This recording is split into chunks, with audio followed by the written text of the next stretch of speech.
बढ़ जाएगी और फाइटोप्लैंक्टन की ग्रोथ अगर बढ़ जाएगी तो सरफेस कवर हो गया है। और अब यहाँ पर फाइटोप्लैंक्टन के बढ़ने से शुरुआत में प्रोडक्टिविटी बढ़ रही है और यहाँ की प्रोडक्टिविटी कम, तो जहाँ ज्यादा होनी चाहिए वहां, जहां कम होनी चाहिए वहां, यही तो वेरिएबिलिटी है। लास्ट लेक्चर में हमने बायोडाइवर्सिटी लॉस के प्रूफ देखे थे कि किस रफ्तार से बायोडाइवर्सिटी का लॉस चल रहा है। कारण ह्यूमन एंथ्रोपोजेनिक हो रहा है, लेकिन आज ये जानना जरूरी है कि ह्यूमन आखिर ऐसा कर क्या रहा है।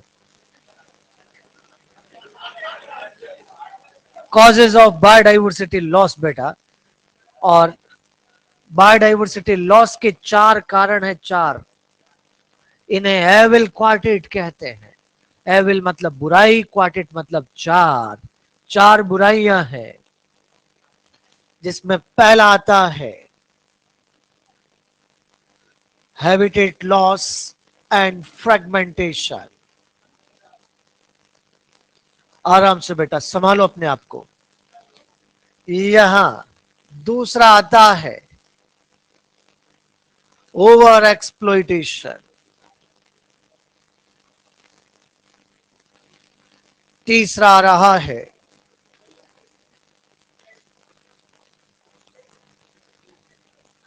एलियन है बेटा, एलियन।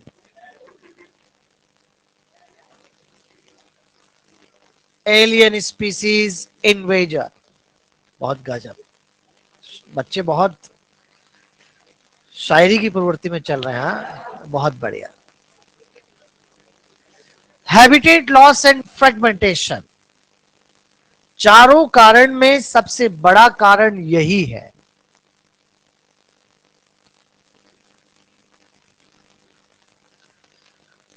आज जिस रफ्तार से फॉरेस्ट काटे जा रहे हैं, वाइल्ड लाइफ का हैबिटेट कम से कम होता जा रहा है। वाइल्ड लाइफ के हैबिटेट में कमी आती जा रही है। आज की तारीख में 14% लैंड एरिया पे ट्रॉपिकल रेन फॉरेस्ट होना चाहिए था, केवल 6% एरिया पे बचा है। समझ जाओ रे बेटा, आधे से कम हो गया। कहां गए होंगे रे बेचारे वहां रहने वाले, मर गए बेटा, सब मर गए। फॉरेस्ट के कट होने में एक बड़ा कारण जूम कल्टीवेशन है। Zoom JHUM, zoom cultivation. Tribal communities के कुछ लोग फॉरेस्ट के बड़े बड़े एरिया को काट देते हैं और जो नीचे स्टम्प बचते हैं उनको जला देते हैं। इसे काटो और जलाओ, स्लेश एंड बर्न भी कहते हैं। जो राख बनती है उस पर कल्टीवेशन करते हैं और राख को जूम कहते हैं। क्या कहते हैं? और जूम पर होने वाला कल्टीवेशन बेटा याद रखेंगे आप, शुरुआत में वो राख मिनरल का काम करती है, यील्ड बहुत बढ़िया आती है, लेकिन समय के साथ यील्ड में कमी आ जाती है। आगे काट लो, इसे शिफ्टिंग कल्टीवेशन के नाम से भी पुकारते हैं। पीछे जो एरिया खाली छोड़ दिया उसे दोबारा फॉरेस्ट बनने में 100 से 200 साल लगेंगे। Secondary succession.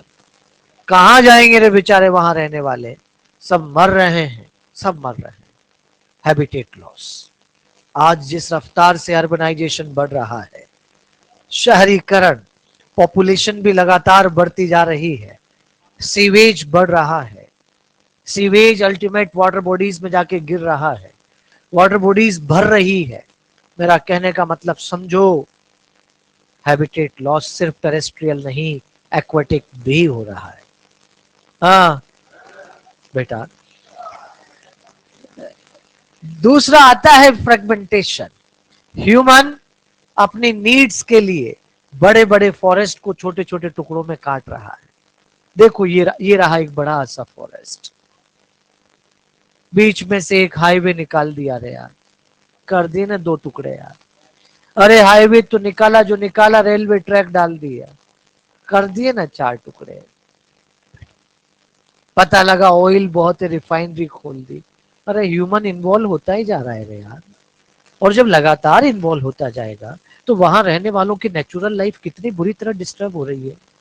ट्रक निकलते हैं पौ पी करते हुए, नहीं समझ पा रही बात। अगर ऐसा है ये मतलब क्या कवि सम्मेलन में आया क्या है जो कि वंस मोर वंस ये कहते। अरे यार ये तो कवि सम्मेलन की याद आ रही इसको अपने गांव के। हाँ, बहुत बढ़िया। तो अगर ऐसा है तो उस केस में समझ जाओ बेटा, यहाँ पर ह्यूमन का इन्वॉल्वमेंट लगातार बढ़ता जा रहा है और वहां रहने वालों की नेचुरल लाइफ बुरी तरह डिस्टर्ब हो रही है। भयंकर इंपैक्ट आया माइग्रेटरी एक्टिविटीज पर। चलो, जो चल के जो उड़ के जाता है वो तो निकल जाएगा, लेकिन जो चल के जाता है कैसे निकलेगा? कभी ट्रक तो कभी ट्रैक। अरे उसके इलाके में स्ट्रेस आता था तभी तो छोड़ता था ना बेचारा, नहीं छोड़ पाएगा तो मरेगा ना वहीं पर। तो बेटा वहीं पर उसका लॉस एक्सटिंक्शन होता जा रहा है। यहाँ हैबिटेट लॉस और फ्रेगमेंटेशन दोनों का अलग अलग मतलब समझा दिया है मैंने आपको, ठीक बात। सबसे बड़ा कारण यही है बेटा, यही है। दूसरा आता है ओवर एक्सप्लॉइटेशन। ह्यूमन की नीड जब ग्रीड बन जाती है, आवश्यकताएं जब लालच बनती है, तो ओवर एक्सप्लॉइटेशन होता है। आज इसी का नतीजा है कि स्टीलर सी काऊ और पैसेंजर पिजन हमारे बीच नहीं रहे। जिसका एग्जाम्पल जहां कह दिया ना बस वही याद हो जाना चाहिए। तो स्टीलर सी काऊ पैसेंजर पिजन किसका नतीजा है? ओवर एक्सप्लॉइटेशन का नतीजा है। Alien species invasion. आप जानते हैं कि जब बाहर वाली स्पीसीज खतरनाक आती है, घातक आती है, तो घर वाली नेटिव देसी स्पीसीज को बढ़ना पड़ता है बेटा। याद रखो, बाहर वाली स्पीसीज को एक्सोटिक और जो नेटिव है उसको इंडिजीनस कहा जाता है। इसका एग्जाम्पल हमारी एनसीईआरटी ने में दिया कि ईस्ट अफ्रीकन विक्टोरिया लेक के अंदर सिचलिड नाम की छोटी छोटी मछलियां रह रही थी। कौन सी नाम की? अरे चिचलिड नहीं, सिचलिड। क्या नाम बोला?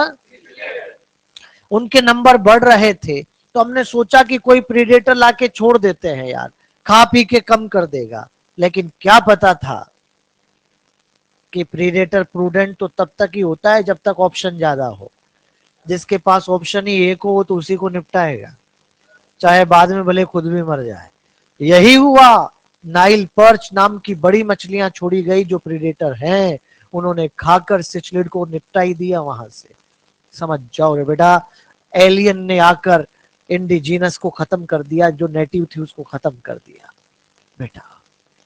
इसी तरह से अपने इंडिया में पार्थेनियम ग्रास, लेंटाना, आइकोर्निया, ये सारे नाम एक्सोटिक स्पीसीज के हैं और इन्होंने आकर भयंकर वीड की तरह फैले हैं और इन्होंने आकर भारी नुकसान पहुंचाया है। आप तो जानते हो कि बाहर वाली स्पीसीज को जानबूझ के भी लाया जाता है और अनजाने में भी आ जाती है। जानबूझ के आइकोनिया को लाया गया क्योंकि उसके फ्लावर का कलर अच्छा था। सोचा कि हमारी वाटर बॉडीज में लगी रहेगी तो सुंदर दिखेंगी, पर क्या पता था कि उसे इंडिया का एनवायरनमेंट इतना भा जाएगा।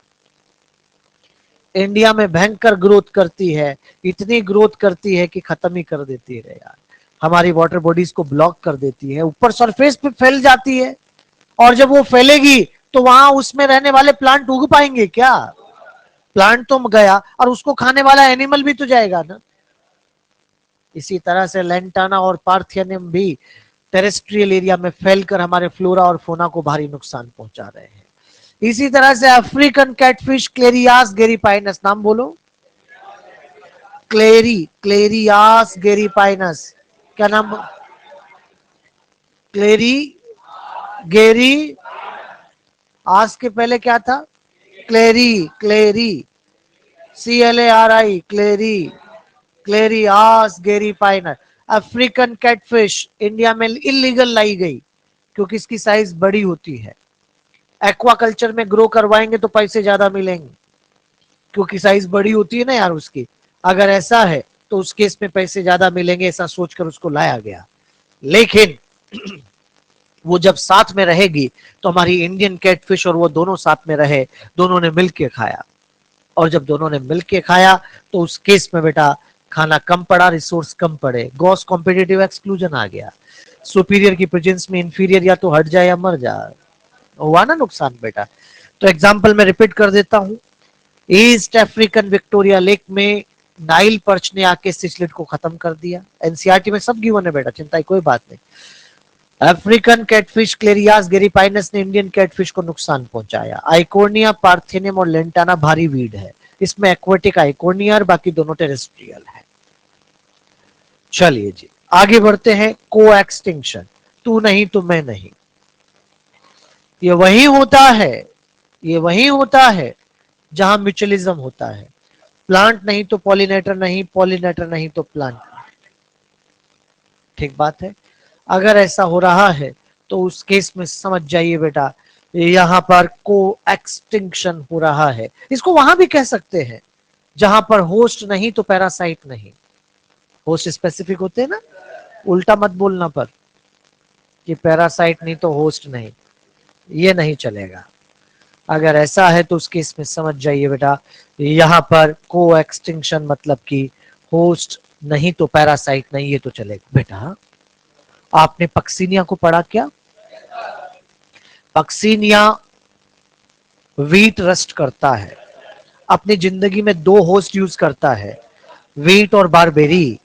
अगर बीच में से कोई एक मर गया तो पक्सीनिया को मरना पड़ेगा, मरना पड़ेगा पक्सीनिया को। अगर बीच में से कोई एक मर गया तो उसको भी जाना पड़ेगा। लेकिन याद रखो बेटा यहां कुछ बच्चे सोच रहे हैं कि बढ़िया हुआ ना पक्सीनिया मर गया, बीमारी कर रहा था, लेकिन पहले ये भी तो देखो रे होस्ट मर गया। मैं मलेरिया खत्म करना चाहता हूं, क्या ह्यूमन को मार दूं? मेरी बात पहुंच रही है आप तक? तो एनसीईआरटी एक जगह लिख रही है कि बायोडाइवर्सिटी लॉस से डिजीज साइकिल पे फर्क पड़ता है। तो आप समझ गए कि कैसे पड़ता है, क्योंकि होस्ट मर जाते हैं तो पैरासाइट को भी मरना पड़ता है। इस चीज को उस वे से मत देखना कि बढ़िया हुआ बीमारी कर रहा था ऐसे कर, लेकिन नुकसान तो हो रहा है ना, होस्ट तो मर रहा है ना यार। एक जगह एनसीईआरटी ये भी लिख रही है कि बायोडाइवर्सिटी लॉस से प्रोडक्टिविटी में वेरिएबिलिटी आ रही है। कैसे आ रही है आओ मैं समझाता हूं। ये रहा फॉरेस्ट, जल्दी बताइए। फॉरेस्ट की प्रोडक्टिविटी ज्यादा और एक्वेटिक की प्रोडक्टिविटी कम। आया ह्यूमन, ले गया काट के, बरसों परसों टॉप सॉइल बह जाती है। आ गई ना इधर, इधर क्या मिनरल बढ़ जाएगा, तो यहाँ फाइटोप्लैंक्टन की ग्रोथ बढ़ जाएगी। और फाइटोप्लैंक्टन की ग्रोथ अगर बढ़ जाएगी तो सरफेस कवर हो गया है। और अब यहाँ पर फाइटोप्लैंक्टन के बढ़ने से शुरुआत में प्रोडक्टिविटी बढ़ रही है और यहाँ की प्रोडक्टिविटी कम। तो जहां ज्यादा होनी चाहिए वहां, जहां कम होनी चाहिए वहां, यही तो वेरिएबिलिटी है। प्रोडक्टिविटी में वेरिएबिलिटी आ रही है और एक दिन जहां वेरिएबिलिटी आई है, जहां ज्यादा हो रही है, वो मर जाएंगे क्योंकि नीचे की तरफ ऑक्सीजन कम पहुंचेगी, एनिमल मरेंगे तो वाटर बॉडी खत्म हो जाएगी बेटा। तो इस तरह से बायोडाइवर्सिटी लॉस और ज्यादा बढ़ जाएगा। तो प्रोडक्टिविटी में वेरिएबिलिटी कैसे आती है, कुछ कुछ क्लियर हो पा रहा है बेटा? ये चारों पॉइंट सब बच्चों को समझ में आ गए? Habitat loss, fragmentation, over exploitation, alien species invasion, को एक्सटिंक्शन। आओ बेटा आप और हम मिलके बचाते हैं, बायोडाइवर्सिटी कंजर्वेशन पे चलते हैं। ये पत्ता पलट दूं मैं?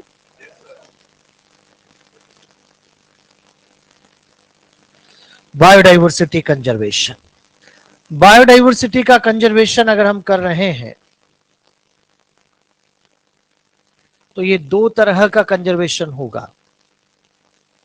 एक तो इन सीटू कंजर्वेशन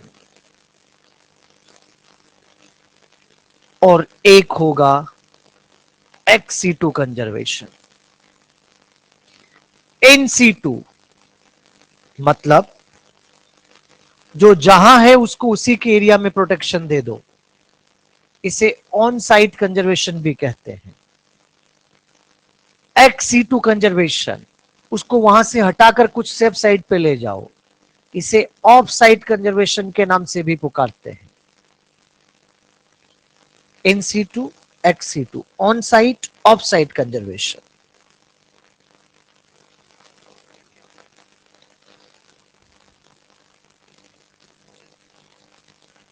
जनरल क्वेश्चन आता है कि NC2 XC2 में कौन अच्छा, तो आपका आंसर NC2 होगा, क्योंकि उसके एरिया में रखना सबसे अच्छा है उसे, वहां सबसे बढ़िया एनवायरमेंट मिलता है उसे। लेकिन अगर क्वेश्चन की लैंग्वेज में लिख दिया जाए कि क्रिटिकली एंडेंजर्ड है, फिर कहो XC2 ज्यादा अच्छा है, क्योंकि उसके एरिया में तो उसको जरूरत से ज्यादा खतरा आ गया, और अगर जरूरत से ज्यादा खतरा आ रहा है तो उसको वहां से हटाना ही पड़ेगा बेटा। तो उसको फिर आप ऑफ साइट कंजर्वेशन करेंगे, मतलब कि XC2 करेंगे। बात क्लियर हो गई? अच्छा मेथड कौन सा है लेकिन क्रिटिकली एंडेंजर्ड? गजब।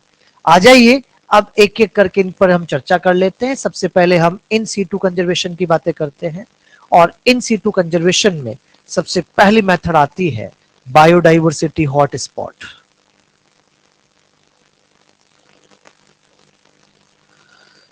बायोडाइवर्सिटी हॉटस्पॉट्स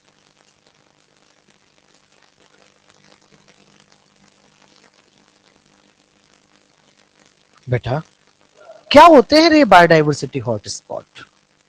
मैं बताता हूं बेटा। गजब, नहीं कुछ कुछ ठीक बोल रहा है। एक्चुअली आज भी बहुत सारी स्पीसीज ऐसी है जो इंतजार कर रही है कि कोई उन्हें बचाने आएगा, क्योंकि हमारी अर्थ पे आज भी कई जगह कंजर्वेशन को इतना रियलिस्टिक नहीं माना जा रहा। क्यों जबरदस्ती का पैसा खर्च करें, ऐसा माना जा रहा है। तो यूनाइटेड नेशन ने कहा कि ये तेरा ये मेरा नहीं चलेगा, नुकसान हुआ तो भुगतना सबको पड़ेगा, तुम मत कंजर्व करो, हम आके करेंगे। नॉर्मन मेयर नाम के साइंटिस्ट ने बायोडाइवर्सिटी हॉटस्पॉट कंसेप्ट को डेवलप किया।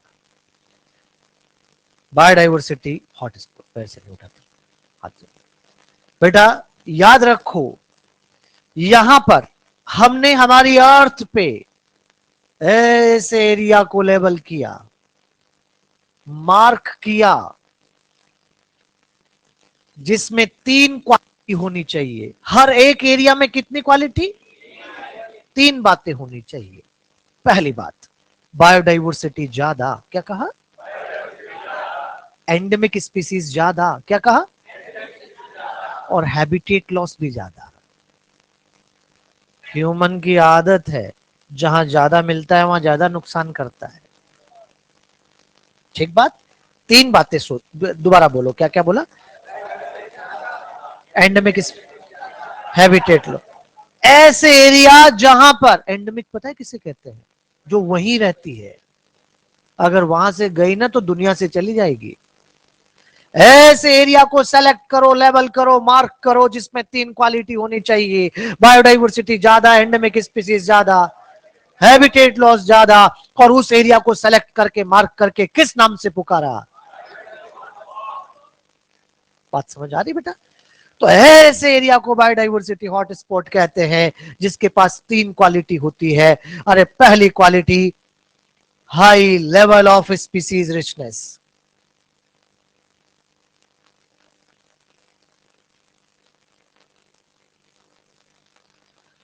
दूसरी quality, high degree of threat, क्योंकि वहां पर चीजें बहुत अच्छी है, इकोनॉमिक इंपोर्टेंस वाली है, तो ह्यूमन बहुत नुकसान कर रहा है उस जगह पे जाके। डिग्री ऑफ थ्रेट, संकट की डिग्री, एंड संकट की degree is directly proportional to habitat loss. जितना हैबिटेट लॉस उतना ही ज्यादा संकट, and high level of endemism. आराम से बैठो।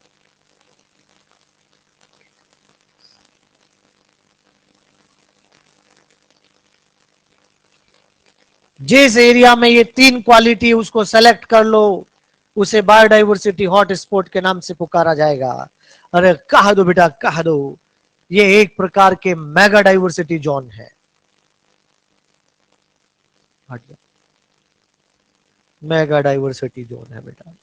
5 पहले, 9 बाद में, टोटल 34 हॉटस्पॉट्स हैं दुनिया में।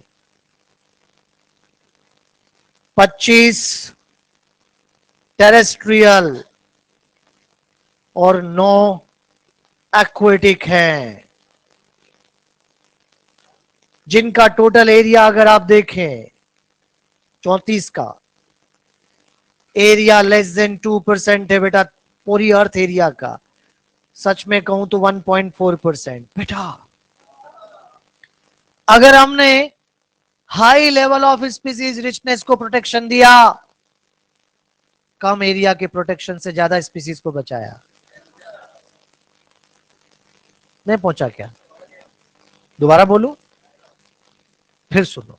अगर हमने high level of species richness को प्रोटेक्शन दिया तो कम एरिया के प्रोटेक्शन से ज्यादा स्पीसीज को बचा लिया। आज की तारीख में हमारी अर्थ के लेस देन 2% एरिया में ही हॉट स्पॉट है, लेकिन इतने से एरिया में प्रोटेक्शन देकर ऑन गोइंग एक्सटिंक्शन को हमने 30% कम कर दिया। 30% बेटा।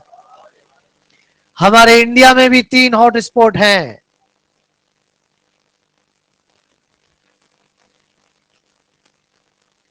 इंडिया में कितने? 3 हॉट स्पॉट हैं बेटा। मैं नाम बता देता हूं आपको। वेस्टर्न घाट श्रीलंका। कोई बालक नहीं कहेगा कि श्रीलंका कब से इंडिया में है। अरे ये तो श्रीलंका से जुड़े हुए एरिया हैं, जिनको राम सेतु एरिया कहा जाता है बेटा। यहां ओहो, इंडो बर्मा।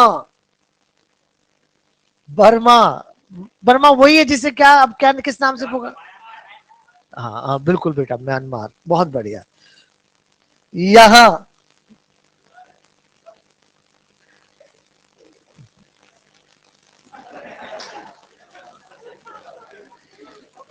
मान जा बेटा, जंग चल रही है वहां पर, मार जाएगा बेटा। ईस्टर्न हिमालय।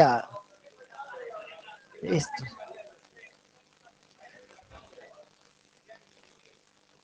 क्या नहीं है? एक्वेटिक। हाँ तो बताया ना, वेस्टर्न घाट श्रीलंका। कोटा में नहीं बेटा। तो मतलब आप सब लोग आप हॉट स्पॉट की परिभाषा अपने अपने हिसाब से दे रहे हैं। उनको ऐसा लग रहा है कि इसे कहते हैं हॉट स्पॉट। समझो बेटा, ये है हॉट स्पॉट, ये है। क्वेश्चन आ रहा है। पहले एक स्टेटमेंट बोलता हूं, सही और गलत का फैसला आपके हाथ। Biodiversity hot spot area are accelerated habitat loss area. बिल्कुल सर। कुछ बालक बाद में इसे पढ़कर ऐसा कहते हैं कि सर प्रोटेक्शन दे तो दिया, काई का लॉस। लेकिन उस बालक को समझा देना कि पहले ये भी तो देख, क्या देख के हॉट स्पॉट बनाया है बेटा। क्वेश्चन आ रहा है, गिवन में से कौन सा एक बायोडाइवर्सिटी हॉट स्पॉट में नहीं मिलता? पहला option accelerated habitat loss, high level of endemism, high level of species richness, lesser inter. समझ रहे हैं आप? क्योंकि डाइवर्सिटी ज्यादा तो इंटर स्पेसिफिक कंपटीशन। गजब। पलट दूं क्या? मुन्ना पलटना पड़ सकता है बेटा। चीजा आप आज नोट नहीं कर रहे हैं? कर लिए बेटा? आहो। चच्ची कह रहे हैं, चची कहते हैं।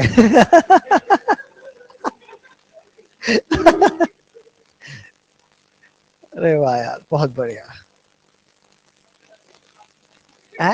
इधर लिख दूं फिर क्या करूं अब? इसके अलावा हमने बायोस्फीयर रिजर्व बनाए, हमने नेशनल पार्क बनाए, हमने, बच्चों को बहुत इंतजार है ओपन होने का। हाँ मैं समझ रहा हूं बेटा। वाइल्ड लाइफ सेंचुरीज भी बनाई बेटा।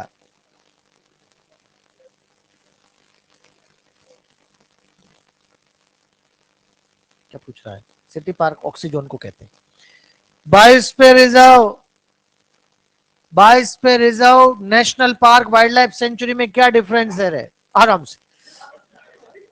बायोस्फीयर रिजर्व जहां पर बायोटिक के साथ ए बायोटिक को भी बचाया जाएगा, मतलब माइंस मेटल्स। नेशनल पार्क जहां पर प्लांट और एनिमल दोनों के प्रोटेक्शन पर ध्यान है। वाइल्ड लाइफ सेंचुरी में सिर्फ एनिमल्स की प्रोटेक्शन पे ध्यान है। जैसे भरतपुर बर्ड सेंचुरी, हम मानते हैं कि बिना प्लांट के एनिमल नहीं रहता, लेकिन प्रोटेक्शन पे फोकस एनिमल पे किया गया है। ठीक बात बेटा। एक कंसेप्ट आया था, एक मतलब बायोस्फीयर रिजर्व स्कीम आई थी 1986-85 में, बायोस्फीयर रिजर्व स्कीम है बेटा, जहां एमएबी पे बात हुआ था। एमएबी का मीनिंग होता है मैन एंड बायोस्फीयर। सीधी बात है, बिना लोकल कम्युनिटीज को साथ लिए नहीं प्रोटेक्शन दिया जा सकता, क्योंकि सबसे ज्यादा नुकसान तो लोकलाइट्स ही पहुंचाते हैं। हम कौन सा शहरों से नुकसान पहुंचाने जा रहे हैं? सबसे ज्यादा नुकसान वही कर रहे हैं। तो हमें लोकल, अरे सीधी बात है यार, जो क्लास में सबसे ज्यादा मस्ती करे उसे मॉनिटर बनाओ। जो नुकसान पहुंचा रहा है उन्हीं हाथों में जिम्मेदारी सौंप दो। और इसी को ध्यान में रखते हुए बायोस्फीयर रिजर्व को 3 पार्ट में डिवाइड कर दिया गया। सबसे बाहर वाला एरिया ट्रांजिशन जोन कहलाता है, जहां पर आप बच्चों को वहां रहने वाले लोकलाइट्स के घर दिख रहे हैं। आप सैटेलाइट व्यू देख रहे हो बेटा? अरे यार थोड़ा तो। ट्रांजिशन जोन में खेतीबाड़ी हो सकती है, घूमो फिरो, एक्टिविटीज अलाउ है। इसे मैनिपुलेटिंग जोन भी कहते हैं। यहां दूसरा आता है बफर जोन। ऐसे कोई नहीं जाएगा, परमिशन लेके जाओ आप।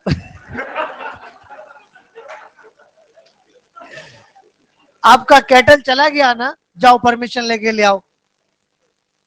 समझ रहे हैं आप? हाँ। तीसरा आता है कोर जोन। कोई नहीं जाएगा, मना किया है ना, नहीं जाना। ह्यूमन एक्टिविटीज हाईली रेस्ट्रिक्टेड है बेटा। तो बताओ आप, दीपक क्या है मुझे नहीं पता, लेकिन ह्यूमन एक्टिविटीज तो रेस्ट्रिक्टेड है बेटा। दीपक ही है क्या?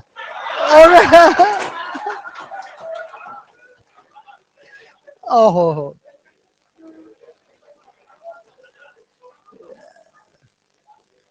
ऐसे वो जो 17, 18, 19 में एक रामलाल है कोई, अब जो कोई भी बात हुई सर, रामलाल रामलाल, क्या है मामला है? तो यहां आप ध्यान रखेंगे,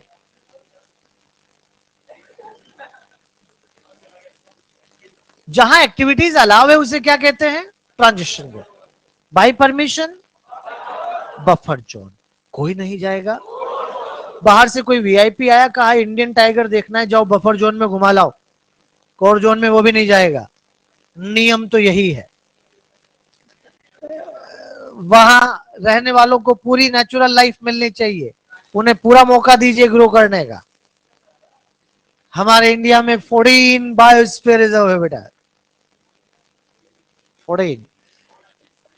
लेकिन रिसेंटली ये एडीन हो चुके हैं, पर आपको तो 14 ही करना है। एनसीईआरटी। हमारे पास 90 नेशनल पार्क है, रिसेंटली 120 से ज्यादा हो चुके हैं, लेकिन आपको 90 कर।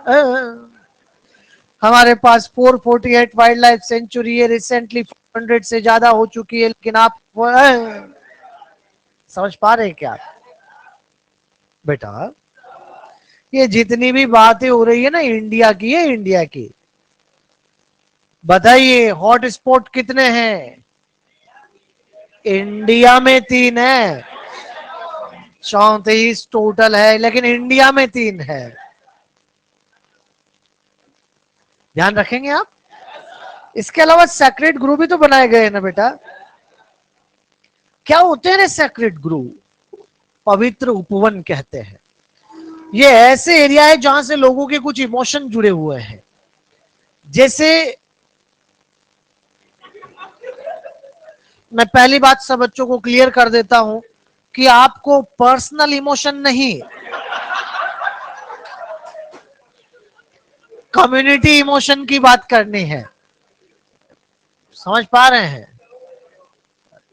क्योंकि कुछ बच्चे सुबह कह रहे सर सिटी मॉल, कोई कह रहा चम्बल गार्डन, ऐसे पर्सनल इमोशन चलेंगे क्या? Community emotion. जैसे आपने 1731 की अमृता देवी बिश्नोई वाली बात सुनी होगी। 1731 में जोधपुर के किंग ने कहा था कि जाओ सैनिकों, नया महल बनाएंगे, लकड़ियां काट के लाओ। सैनिक पहुंच गए, जंगल काटे जा रहे थे। उसी समय अभी राजकुमार क्या लेने आ गया जबरदस्ती, कुछ भी मतलब रहे यार बेटा, ये स्टोरी में डिस्टरबेंस क्रिएट करते हैं, असामाजिक तत्व कहलाते हैं। रुक जाओ बेटा, क्लास के बाद तो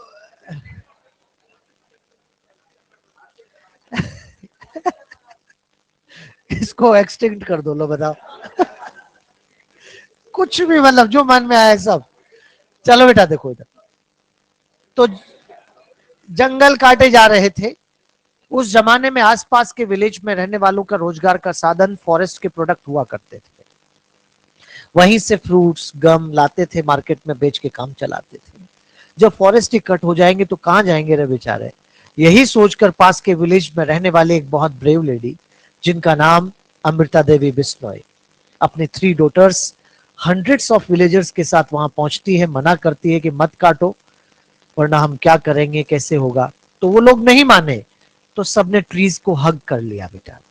ये चिपको मूवमेंट नहीं है, नहीं है। यहां से प्रेरणा लेकर 1974 टिहरी गढ़वाल, सुंदरलाल बहुगुणा, चंदी प्रसाद भट्ट की लीडरशिप में हुआ मूवमेंट चिपको मूवमेंट था बेटा। ये नहीं है बेटा। सबने ट्रीज को हग कर लिया, और अगर बात राजा तक पहुंची, वापस आदेश आया कि जो बीच में आ रहा है सबको काट दो। यही हुआ। अमृता देवी बिश्नोई, 3 डॉटर्स और कई सारे विलेजर्स मारे गए। आज वो एरिया बिश्नोई कम्युनिटी के लिए हाईली इमोशन से जुड़ चुका है। ऐसे एरिया को आप सेक्रेड गुरु के नाम से पुकारते हैं बेटा। सलमान खान वाला जो केस हुआ था वो इसी एरिया में हुआ था, तभी तो इतना बड़ा केस बना है, क्योंकि इस एरिया में ट्री कटिंग और हंटिंग अलाउड नहीं है। इसीलिए इतना बड़ा केस और इतना लंबा केस चला, वरना तो नॉर्मल एरिया में हंटिंग होती तो कोई दिक्कत वाली बात नहीं थी बेटा। ऐसा नहीं है कि जहां मारकाट हुई है वही सेक्रेड ग्रुव है। अरे पुराने मंदिर के पास का एरिया, या कोई भी ऐसा एरिया जिससे किसी ट्राइबल कम्युनिटी की इमोशन जुड़े हो, कोई भी हो, उसे आप सेक्रेड ग्रुव के नाम से पुकारते हैं। ऐसे 4 एग्जाम्पल आपके एनसीईआरटी आपके लिए लिख रही है, जिसको मैं बोल रहा हूं, लिखना तो आपको ही पड़ेगा, क्योंकि कुछ काम खुद भी करने पड़ते हैं। पहला example Aravalli hills of Rajasthan, सुन लो बस, अभी भी चेपोगे क्या घर चेपना घर पे। अरावली हिल्स ऑफ राजस्थान, काशी और Jaintia hills of Meghalaya, western Ghat of Karnataka and Maharashtra, और चंदा बस्तर सरगुजा। चंदा बस्तर सरगुजा मध्य प्रदेश। वैसे बस्तर छत्तीसगढ़ में है, लेकिन आपको तो मध्य प्रदेश ही करना पड़े। लेकिन अगर केवल अलग से बस्तर आ जाता है तो फिर छत्तीसगढ़ करेंगे हम वहां पर। अरावली हिल्स ऑफ राजस्थान, खासी मतलब KHASI, खासी, और Jaintia hills, Jaintia hills of Meghalaya, western Ghats of Karnataka and Maharashtra.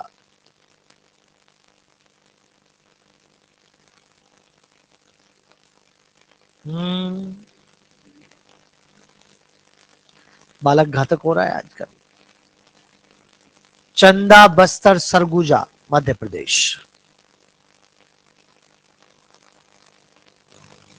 हाँ बेटा, चंदा कोमा बस्तर कोमा सरगुजा। चलिए XC2,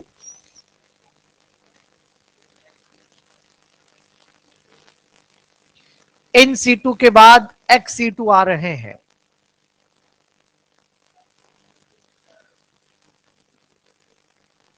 प्लांट को बचाना चाह रहे हो क्या? ले आओ, बॉटनिकल गार्डन में ले आओ बेटा।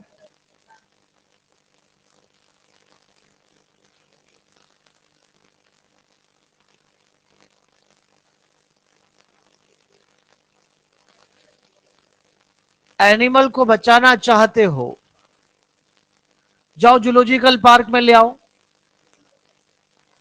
वाइल्ड लाइफ सफारी पार्क भी तो बनाएंगे।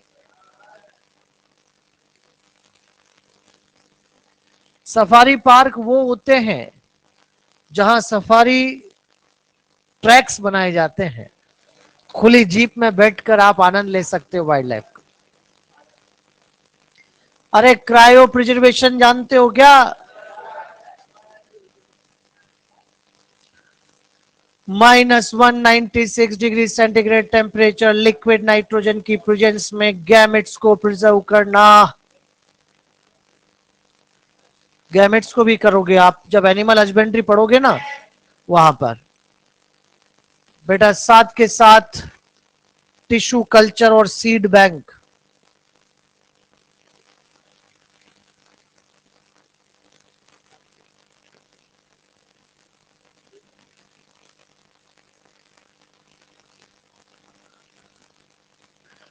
इन सीटू में 5 और एक्स सीटू में 6 है। गिवन में से कौन सा एक मेथड इन सीटू कंजर्वेशन है? Zoological park, national park, wildlife safari park. नेश इन सीटू, तीनों के पीछे पार्क है, एग्जाम में कंफ्यूज कर देता है, ध्यान रखें। इन सीटू में तो एक ही पार्क है, बाकी सारे पार्क एक्स सीटू में आते हैं। इन सीटू कंजर्वेशन में एक ही पार्क है, नेशनल पार्क। देखो ना, एग्जाम्पल लिखे हैं बेटा आपके सामने। वो उधर वो ये यहां से चल रहा है, एक, वो दो, वो तीन। सफारी पार्क वैसे तो मैंने आपको कहा कि जहां पर सफारी ट्रैक्स होते हैं और ये प्राइवेट प्रॉपर्टीज भी होती है। जैसे साउथ अफ्रीका में तो बड़े बड़े गोल्फ ग्राउंड बना रखे हैं लोगों ने, सफारी पार्क, जहां वो गोल्फ भी खेलते रहते हैं और वाइल्ड लाइफ का भी आनंद। हिरन घूम रहे हैं क्या हो, पर टाइगर को मत रखना वरना गोल्फ नहीं खेलने देगा, वो खुद ही खेल जाएगा। अगर ऐसा है तो बेटा इस तरह के एरिया को आप सफारी पार्क के नाम से पुकारते हैं। हाँ बेटा, हो गया कि पीछे करना है वापस?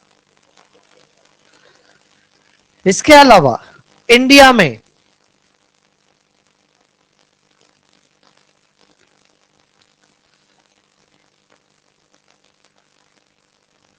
ट्वेंटियथ सेंचुरी की शुरुआत में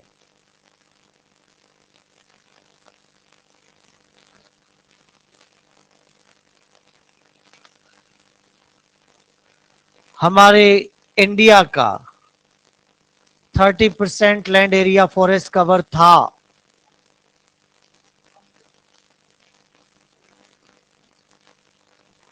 लेकिन एंड आते आते 21.54% ही रह गया।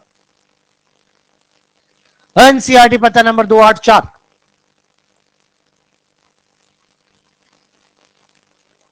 चार, सबसे ऊपर देखो पत्ते पे, किसी बच्चे के पास में 21.54 की जगह 19.4 तो नहीं लिखा? किन किन के पास लिखा है? काट दो, 21.54 कर दो।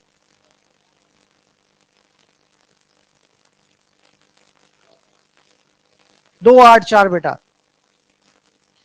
284। सबसे ऊपर वाले पैराग्राफ में चल, 19.4 लिखा कि 21.5? बस सही है बेटा।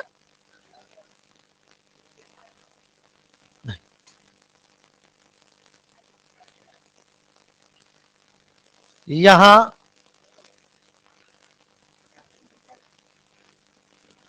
12% ही डेंस फॉरेस्ट है। आपके वो नए में पुराना है बेटा, नए में पुराना डुप्लीकेसी चलती है। 1988 में नेशनल फॉरेस्ट पॉलिसी आई थी, हाँ, एनसीईआरटी का डेटा चल रहा है ये सब। जहां ये रिकमेंड किया गया कि प्लेन्स एरिया का 33% और हिल्स एरिया का 67% फॉरेस्ट कवर होना चाहिए। आए दिन खबरें आ जाती है कि पूरा का पूरा पहाड़ टूट के गिर गया। अब तो गिरने की बजाय खिसक रहे हैं। अगर ऐसा हो रहा है तो उस केस में बेटा समझ जाइए, यहां फॉरेस्ट कवर बढ़ाना पड़ेगा हमें, ताकि लैंडस्लाइड को बचाया जा सके। तो ये प्लेन्स में टोटल एरिया का 33 और हिल्स के टोटल एरिया का 67% होना चाहिए। ठीक बात है। यहां सब बच्चे याद रखो, इसको जोड़कर 100 नहीं करना है, इसको अलग अलग ही रखना है। प्लेन्स के टोटल एरिया का 30, हिल्स के टोटल एरिया का ये 67% होगा यहां। तो इसे हम, मतलब इसे फॉरेस्ट कवर को बढ़ाने के लिए कर क्या रहे हैं हम? दो तरह की फॉरेस्ट्री पे ध्यान दे रहे हैं बेटा। दो तरह की फॉरेस्ट्री पे ध्यान दिया जा रहा है। पहला, जो है उसे कम मत होने देना, प्रोटेक्शन।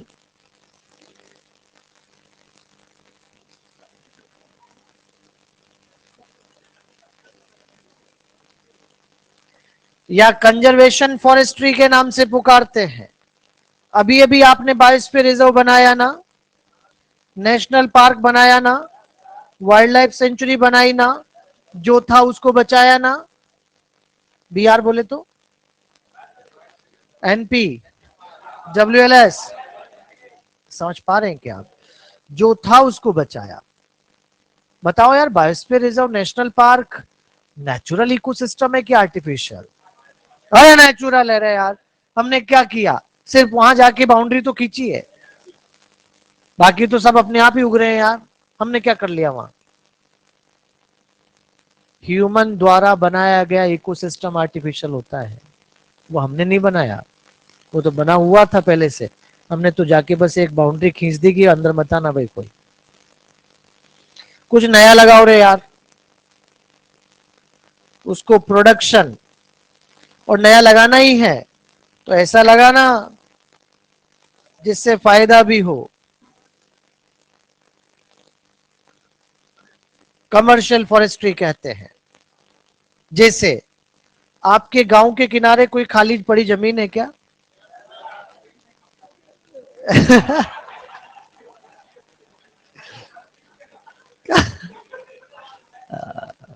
अब मैं समझ गया किस गांव से आया है। तो बेटा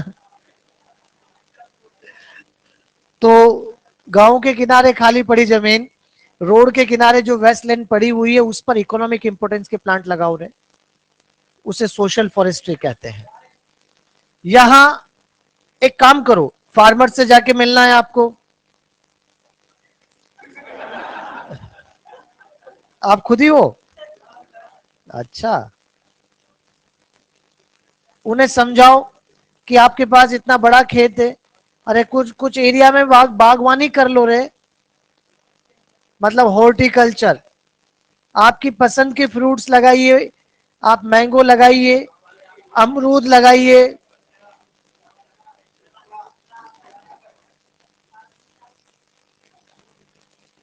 तो ऑरेंज लगा लो, कीनू लगा लो, लीची, जो भी आपको पसंद है आपके हिसाब से, जिसको जो पसंद है उसके हिसाब से लगा लेना।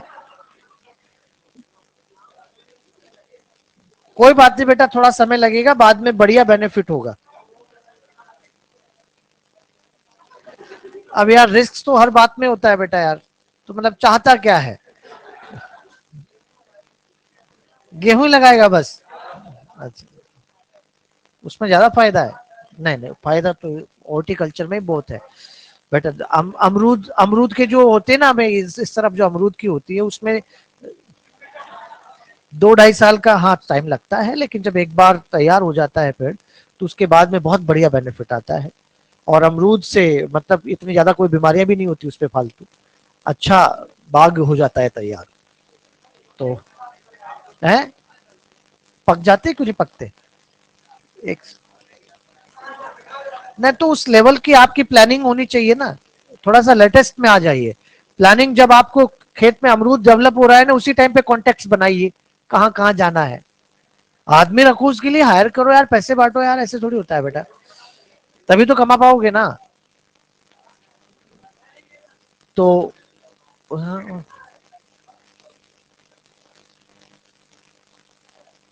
क्या चाहिए क्या आपको? नहीं नहीं करवाना। ये क्या क्या? हाँ ठीक। तो एग्रो फॉरेस्ट्री के नाम से पुकारते हैं बेटा। इसके अलावा और भी चीजें आपको यहां नोट कर लेनी है, जैसे 1980s में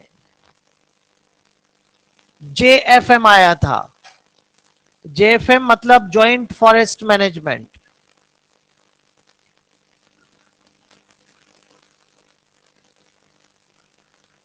गवर्नमेंट के रिप्रेजेंटेटिव्स विलेजर्स से जाके मिलते हैं, उन्हें समझाते हैं कि आपके नियर बाई जो फॉरेस्ट है उससे जो प्रोडक्ट है आप लाइए, हम डायरेक्ट आपसे आके खरीदेंगे, मार्केट से ज्यादा पैसा देंगे। पैसा, जब बात पैसे की आएगी तो प्रोटेक्शन अपने आप ही हो जाएगा।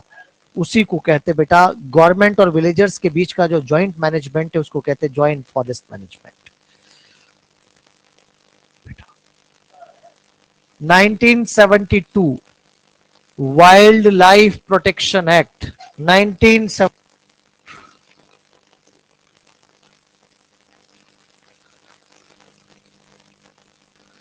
चिपको मूवमेंट।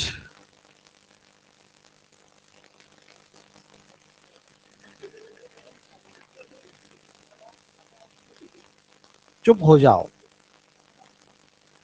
2002 biodiversity act.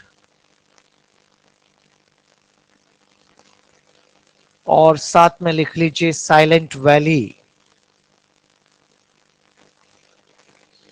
इसको भी हमने नेशनल रिजर्व फॉरेस्ट डिक्लेयर कर दिया है।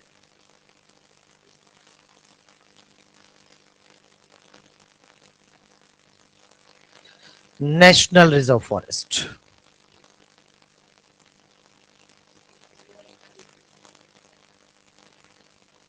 सब एक जगह ही तो है, और कहां कहां है? ना ना हाँ, जो यहाँ के यहाँ याद करो, वहां के वहां याद करना। फिर तुम घर पे एक कागज लेके बैठना, उसमें सारे एक साथ लिखना। हाँ यार,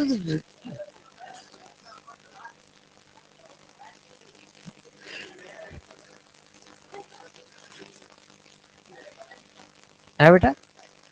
साइलेंट वैली केरला में है, जहां पर सिकाडा नहीं होते।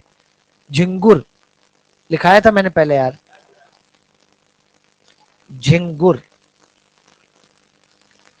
एक नॉर्मल फॉरेस्ट में जाइए, झिंगुर की सबसे ज्यादा आवाजें आती है, वहां नहीं आती बेटा। यहां भी झिंगुर बैठे हैं क्या? आवाज आती है। तो ये तो बातें हुई इंडिया की। अब आ जाइए इंटरनेशनल लेवल पे क्या एफर्ट हुआ। इंटरनेशनल लेवल पर क्या एफर्ट चल रहे हैं, उसकी शुरुआत मैं करूंगा 1992 से। अर्थ समिट हुआ था। अर्थ समिट, ये earth summit Rio de Janeiro Brazil में हुआ था, जिसे यूएनसीईडी के नाम से पुकारा जाता है। UNCED, United Nation Conference on Environment and Development. बेटा बायोडाइवर्सिटी का आखिरी पत्ता है ये।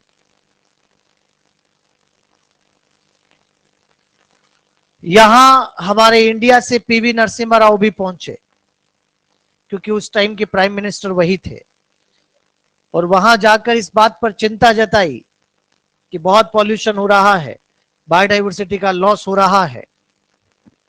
ये शब्द चिंता जताई मैं यूज कर रहा हूं, क्योंकि बाकी कंट्रीज से आए हुए लोगों ने भी चिंता ही जताई। जब ऐसी बातें आती है तो डेवलप्ड और डेवलपिंग कंट्रीज के बीच में झगड़ा शुरू हो जाता है।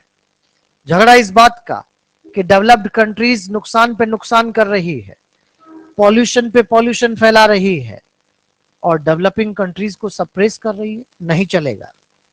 अरे आप डेवलप हो चुके हो, अब आप नुकसान कम करो, पॉल्यूशन कम करो, हमें थोड़ा फैलाने दो। क्योंकि अगर हम नहीं इंडस्ट्रीज लगाएंगे तो हम कैसे डेवलप होंगे? कोई एग्रीमेंट नहीं, कोई सहमति नहीं बन पाती और सब चिंता जता के ही चले जाते हैं।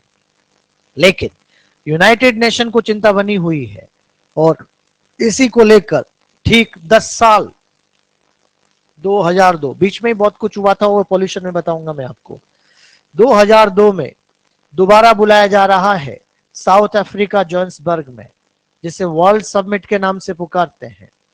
और वर्ल्ड समिट जो सस्टेनेबल डेवलपमेंट पे हो रहा था, सस्टेनेबल डेवलपमेंट मतलब कि सतत विकास, कंटिन्यूअस डेवलपमेंट, मतलब डेवलपमेंट नहीं रुकेगा और लॉस भी कम से कम होगा, उसे कहते हैं सस्टेनेबल डेवलपमेंट।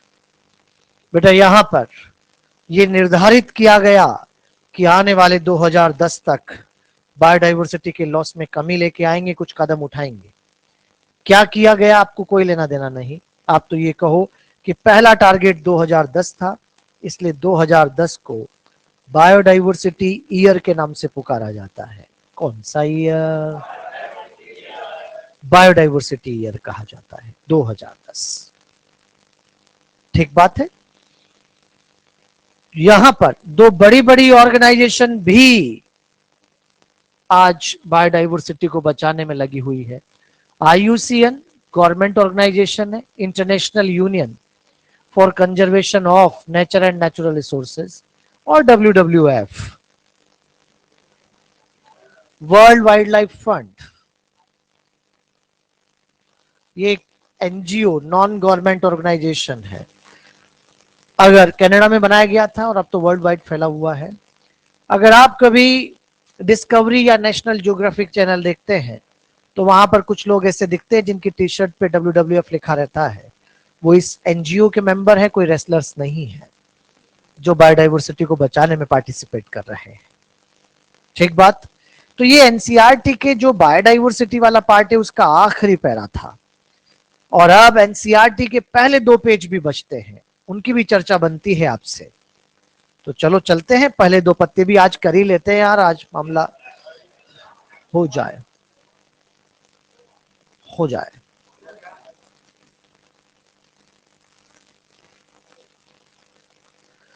पहले 2 पत्तों पर आपको समझाया जा रहा है कि बायोडाइवर्सिटी क्या है। बायोडाइवर्सिटी क्या है?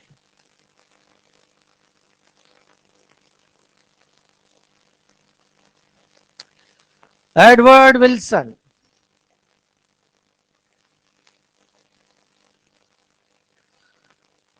विल्सन नाम के साइंटिस्ट ने, एडवर्ड विल्सन नाम के साइंटिस्ट ने कहा कि sum total of gene diversity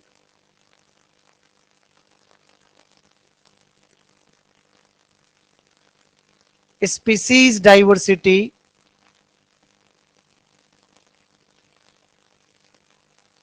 and ecological diversity,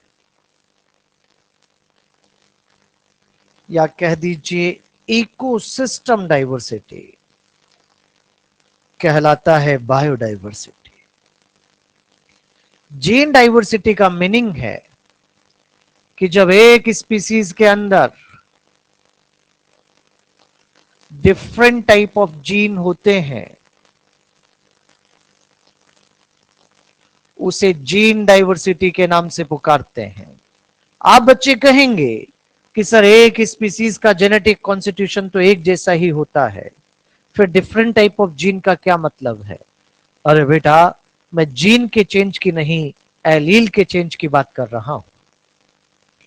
जैसे ह्यूमन में कलर को बनाने वाला जीन, मेलेनिन बनाने का जीन सबके पास, लेकिन कहीं डोमिनेंट, मॉडरेट, तो कहीं रिसेसिव। अगर ऐसा है तो समझ जाओ एलिलिक डाइवर्सिटी हो रही है। जैसे आपके NCERT एग्जाम्पल दे रही है, राउल्फिया वोमिटोरिया।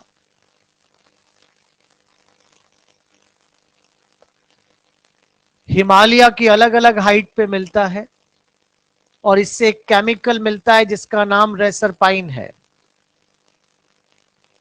बताते बेटा, रेसरपाइन मेंटल हेल्थ में काम आता है, पागलपंती की दवाइयां बनती है। हिमालय के अलग अलग हाइट पर रेसरपाइन बनाने वाला प्लांट राउल्फिया वोमिटोरिया है। तीनों के पास रेसरपाइन बनाने का जीन है, लेकिन तीनों में रेसरपाइन की कॉन्सेंट्रेशन एक जैसी नहीं है, क्योंकि तीनों में एलिलिक वेरिएशन है बेटा। दूसरा यहां पर आता है और वो है हमारे पास राइस की मोर देन 50,000 स्ट्रेन हुआ करती है। बायोटेक में सर जब आपको पढ़ाएंगे तो कहेंगे 2 लाख, वो ज्यादा सही है, ये गलत नहीं है क्योंकि मोर देन है। मैंगो की 1000 वैरायटी हुआ करती है। तो ये तीनों एग्जाम्पल आप याद रखेंगे बेटा, एनसीईआरटी एग्जाम्पल है। स्पीसीज डाइवर्सिटी, जब एक स्पीसीज के अंदर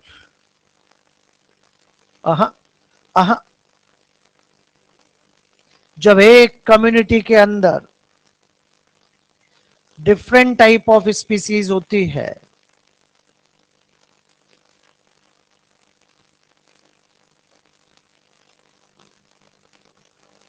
तो उसे आप स्पीसीज डाइवर्सिटी कहते हैं। जैसे western Ghats amphibian species,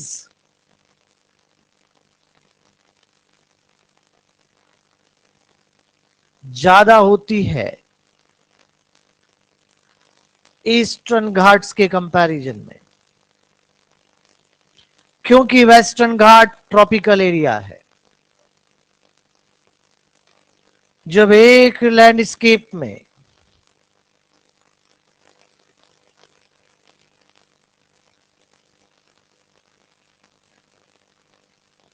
different type of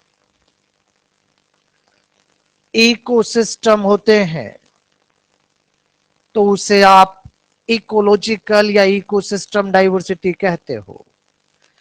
जैसे हमारा इंडिया गजब का डाइवर्स लैंडस्केप है, देन स्कैंडिनेवियन कंट्री नॉर्वे।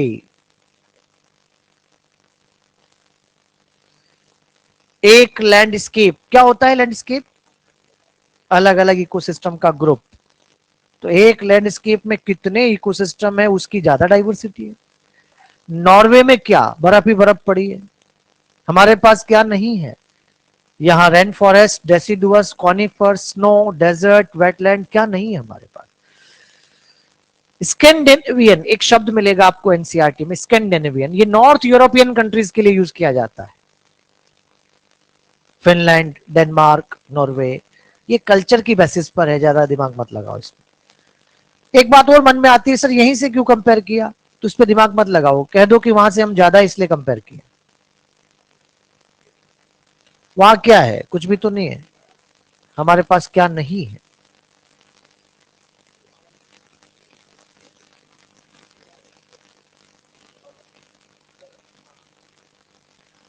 पत्ता पलट दूं क्या? ज्वाल दी बेटा। अच्छा उस पत्ते पे चलें क्या? उधर नहीं, इधर। अगर आज मैं आपसे पूछूं कि टोटल डिस्कवर्ड स्पीसीज कितनी है, 1.7 से 1.8 मिलियन सही है, लेकिन मोर देन 1.5 मिलियन गलत नहीं है, मोर देन है। इको में तो यही कहते हैं।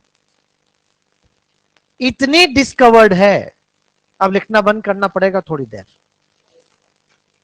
इतनी डिस्कवर्ड है तो फिर अर्थ पे टोटल स्पीसीज कितनी होनी चाहिए? कुछ कहते कि 20 मिलियन, कुछ कहते कि 50 मिलियन। इसी बीच रॉबर्ट मे नाम के एक साइंटिस्ट ने कहा कि ना,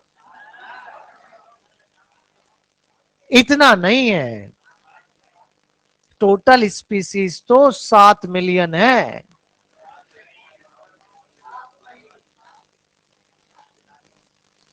आप कहेंगे कि सर जिन्होंने 20 कहा, जिन्होंने 50 कहा, उन्होंने क्या बिगाड़ा, उनकी बात को क्यों नहीं मान रहे? रॉबर्ट में ऐसा क्या देख लिया जो उनकी बात को माना जा रहा है? अरे रॉबर्ट, मैंने 7 मिलियन वाला फिगर स्टेट और प्रोबेबिलिटी को ध्यान में रख के दिया है। स्टेट्स होती है ना, प्रोबेबिलिटी होती है ना बेटा, उसको ध्यान में रखकर ये फिगर दिया है। एनसीईआरटी आपसे कह रही है कि जो ऑलरेडी डिस्कवर्ड स्पीसीज है उनके रेशो को दिमाग में रखा और उसको एक्स्ट्रापोलेट किया, उसी रेशो की बेसिस पर स्टेट और प्रोबेबिलिटी लगा के 7 मिलियन पे पहुंचे। आप कहें सर कैसे? मैं कहूंगा कवरेज क्षेत्र से बाहर। एनसीईआरटी भी नहीं कह रही कुछ भी, तो हम भी क्यों कहे? और वैसे भी बायोलॉजी वालों को स्टेट्स और प्रोबेबिलिटी समझ में आ जाती तो मेंडल जीते जी सक्सेसफुल हो जाते। बेटा, कार्ल नेगेली को अपने लेटर्स भेजा करते थे उस जमाने में, बेचारे समझ ही नहीं पाते थे यार, क्योंकि ध्यान, और वैसे भी ध्यान कैसे देते। उस जमाने में एक बहुत बड़ी बुक आई थी चार्ल्स डार्विन की, जिसका नाम, बड़ी कंट्रोवर्शियल बुक रही है अपने जमाने की, तो उस पे सबका ध्यान था बेटा। तो यहां 7 मिलियन पे हम पहुंचे। हमने कहा, क्या कहा रॉबर्ट में? स्टेट और प्रोबेबिलिटी गजब, यही होगा। हम तो यही कहेंगे बायोलॉजी वाले। इतना टोटल, इतना डिस्कवर, कह दो अभी तक सिर्फ 22% डिस्कवरी हुई है, बहुत कुछ डिस्कवर होना बाकी है। और जितना टोटल डिस्कवर्ड हो चुका है बच्चों, अब ये बातें ध्यान से सुननी पड़ेगी, जितना टोटल डिस्कवर्ड हो चुका है उसमें 70% से ज्यादा एनिमल्स और 22% प्लांट डिस्कवर्ड है। ये मैंने पहले भी बता दिया आपको। आज बताओ बेटा, क्या प्लांट की डाइवर्सिटी एनिमल से कम है? देखी तो रहा है, प्लांट की डाइवर्सिटी एनिमल से, लेकिन प्लांट के ऑर्गेनिज्म के नंबर एनिमल से, बात हुई थी हमारी। लेकिन आज मुझे बताओ, प्लांट की डाइवर्सिटी एनिमल से कम क्यों है? एक कारण तो मैंने बता दिया था आपको, भयंकर प्रेडेशन झेलते हैं। आज दूसरा कारण भी बताऊंगा। 100% प्लांट्स आर कन्फर्म।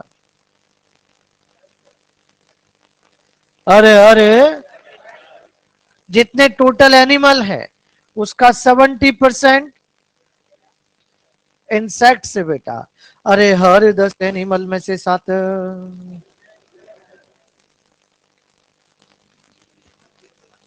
इसका मतलब एनिमल्स में अगर मैक्सिमम डाइवर्सिटी पूछी जाए तो किसकी?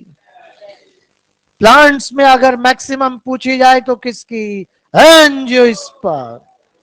उसके बाद कौन आता है? फन जाए। नीट जी 13 में क्वेश्चन आया बेटा, नीट यूजी, नीतू जी 13 में पूछा गया कि प्लांट्स में सबसे ज्यादा डाइवर्सिटी किसकी, तो आंसर फंजाई गया। एंजियोस्पर्म ऑप्शन में नहीं था। पहुंच पा रहा है बेटा? ओवरऑल मैक्सिमम अगर आपसे पूछा जाता है तो कह दो बेटा,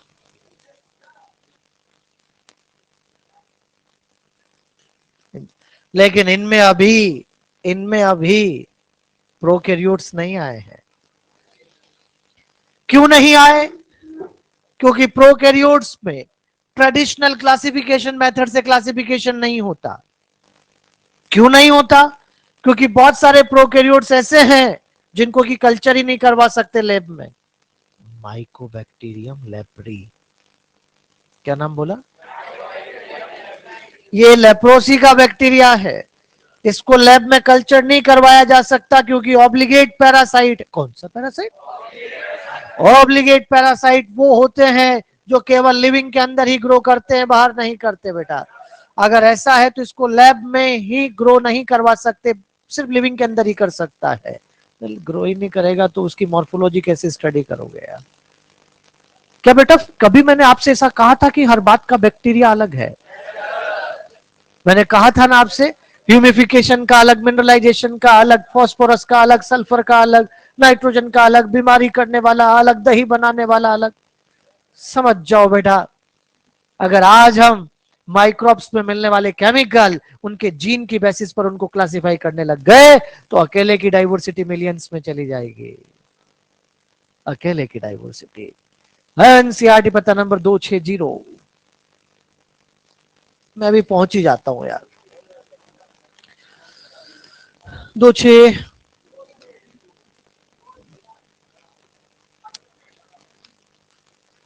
हाँ,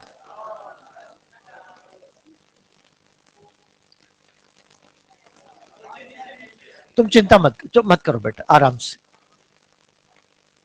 बालक बहुत उत्साहित रहते हैं। It should be noted that, आखिरी पैराग्राफ पढ़ रहे हैं हम। It should be noted that these estimates do not give any figure for prokaryotes. Biologists are not sure about how many prokaryotic species there might be. The problem is that conventional taxonomic methods are not suitable for identifying microbial species, and many species are simply not culturable under laboratory conditions. If we accept biochemical or molecular criteria for delineating का मतलब delineating मतलब describing species for this group, then their diversity alone might run into millions. यही कहा बेटा मैंने। अरे जब आ ही गए हैं तो पाई चार्ट्स भी हो ही जाए।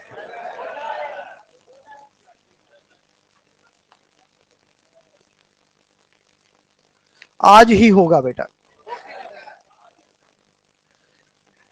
र ट ले ना, क्या कहा? आराम से बोलो यार, ऐसे नहीं कहते। र ट, ऐसा मैं कहता नहीं हूं, फिर भी मैंने कहा क्योंकि दूसरा वाला पाई चार्ट देख बेटा, उसमें बर्ड, रेप्टाइल, एम्फीबिया को देखो बेटा, क्या तीनों में बड़ा बड़ा डिफरेंस है क्या? जब कंप्यूटर ऑपरेटर बनाएगा तो बराबर ही बनाएगा, क्योंकि वो बायोलॉजी बैकग्राउंड से नहीं है। फिर आप मुझसे कहेंगे सर कौन बर्ड, कौन रेप्टाइल, कौन एम्फीबिया, मैं कहूंगा एनसीईआरटी।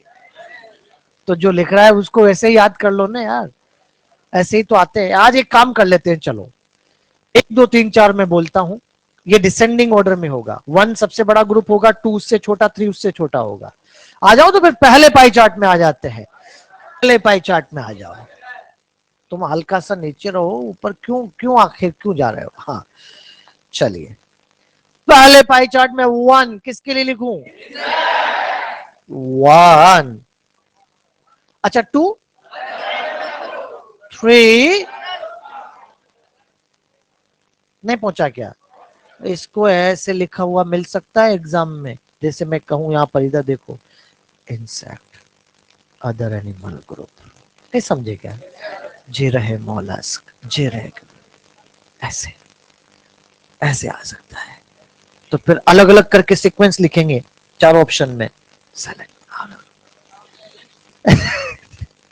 हाँ, अदर जो लिखा है वही कर, तू तो जो बच गया वो आ गया ना। नहीं चिंता रहती चेचा को। वर्टिब्रेट में क्या है? एक,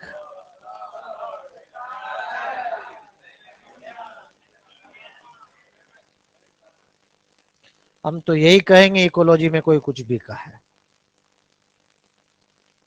एम्फीबिया फिर मैं मालूम। हाँ, 1 एनजीओ 2 फंजाई। जब नियरली लग रहे हैं तो फिर उनके नंबर देखने पड़ेंगे हमें, और नंबर देखे तो एनजीओ के ज्यादा मिले।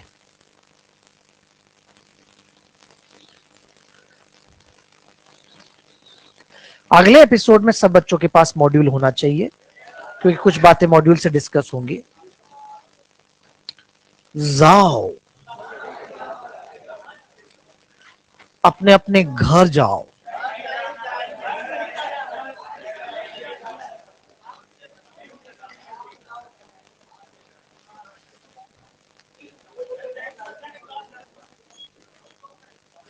अगले एपिसोड में डाइवर्सिटी खत्म होकर पॉल्यूशन फैलना शुरू हो जाएगा।